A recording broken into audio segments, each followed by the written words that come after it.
পুরো জীবন রাষ্ট্র ধ্বংস হয়ে যাচ্ছে। এরা একবারও বলতেছে না যে এই যে হাসিনা ইন্ডিয়ার প্রেসক্রিপশনে ইলেকশন ধ্বংস করে দিল। দেখেন শিল্পের দায় কি? শিল্পের দায় হলো ন্যায়ের পক্ষে থাকা। তো তার ন্যায়ের পক্ষে যদি আপনি থাকতে পারেন থাকবেন, না থাকলে চুপ থাকবেন। দেখেন অনেকেরই ক্যাপাসিটি নাই। ওই লোকটাকে আমি অনেস্ট মনে করি যে তার ডিসঅনেস্টিটাকে অন্তত স্বীকার করে যে ভাই এটা আমি পারি না, করা উচিত ছিল। কিন্তু আপনি যখন ডিসঅনেস্টিকে গ্লোরিফাই করবেন, এটা তো ভয়াবহ অন্যায়।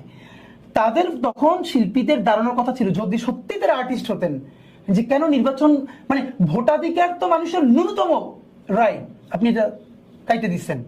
সেইটা না করে আপনারা সবাই মিছিল করে বেগম জিয়ার গুলশানের বাড়ির সামনে গেলেন, কি উনি মানুষ পোড়াই মারতেছে।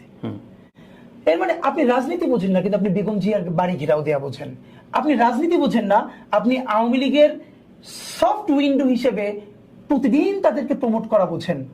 তাহলে আপনি যে রাজনীতি করতেছেন না। তাহলে আমি এবার তাদেরকে জিজ্ঞেস করতে চাই, যারা আপনারা বলেন, প্রথমত গালির কথা যদি বলেন, আমি খুব বোল্ডলি একটা গালি একবার দিচ্ছি, যেদিন হাসনাতদেরকে গোপালগঞ্জে আটকাইয়া হাসনাত আমাকে ফোন করে বলতেছে পুরো অবরুদ্ধ হয়ে গেছে ওরা, এবং ওদেরকে একদম খুবই বাজে অ্যাটেম্প নেওয়া হয়েছে ওদের বিরুদ্ধে যে এরকম করবে। আপনি ভাবেন সেরকম অবস্থায় আমি হাসনাতের পলিটিক্স কিন্তু করি না, আমি কিন্তু এনসিপি না।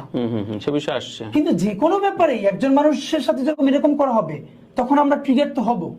তখন আমি বলেছি, এবং একবার এ নিয়ে আমার কোনো গ্লানি নেই। কারণ হলো এই যে নতুন ভাষায়ন, নতুন রাষ্ট্র, আপনি যে বলতেছেন আপনার জেনারেশন নষ্ট হয়ে গেছে, আপনি কি একবারও বলছেন আপনার বাচ্চাটার সামনে অন্যের বাচ্চা ফেলা হইতেছে, আপনার বাচ্চাটা সেই প্রতিবাদে গিয়ে দাঁড়ায় না? এইটাই হলো আপনার বাচ্চা ধ্বংস হয়ে যাইতেছে।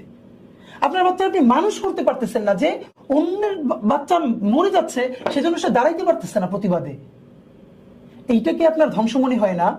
আর সোসাইটিতে, এবং আবার একটা বলি, প্রয়োজনীয় শব্দ বোমা আপনি বলছেন। হ্যাঁ, এবং আরেকটা ব্যাপার বলেন, আরেকটা দেখেন হলে তাদের বাচ্চারা কি ইংলিশে শব্দগুলো বলতেছেন? এইসব শব্দ বলে না, ইংলিশ মিডিয়ামের বাচ্চারা বলে না, সব বলে, কিন্তু ইংলিশের স্ল্যাং গুলোর স্ল্যাং মনে হয় না।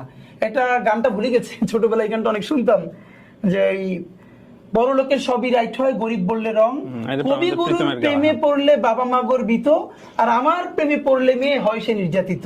মনে হয় গালিগুলো যদি ইংলিশ হয় তাহলে পশ, এলিট, সুন্দর, এগুলো বাংলা হলে বস্তি। তো এই জায়গাটা দিয়ে আমরা ভাঙতে চাই। আপনারা একটা জায়গায় যে ফ্যাসিস্ট সরকারকে আমরা